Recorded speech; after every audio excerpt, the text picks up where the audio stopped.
scampato pericolo?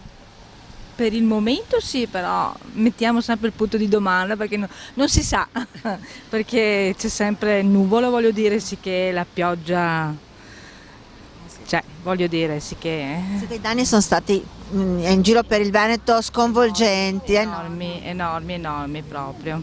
Senta, secondo lei si è fatto abbastanza, si fa abbastanza? No. Cioè, ha avuto timore, ha avuto paura? No, no, sinceramente poi ho visto che la situazione era ben sotto controllo.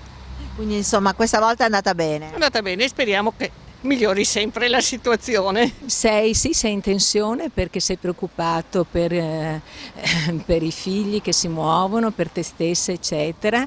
Avevo più terrore per le altre persone perché io abito nella zona alta della città e mi dispiace per i danni che subiscono, perché quando vedo per televisione mi viene la pelle d'oca, mi viene da piangere. Dicono che dovremmo abituarci, invece secondo me dovremmo creare un grande movimento internazionale contro i cambiamenti climatici, perché non è una cosa, non sono incidenti o situazioni di pochi giorni, sappiamo bene com'è, che non c'è assolutamente rispetto per la natura. Speriamo di scamparlo ancora, perché i danni costano, quindi speriamo che non succeda niente. I danni sono stati in giro per il Veneto devastanti.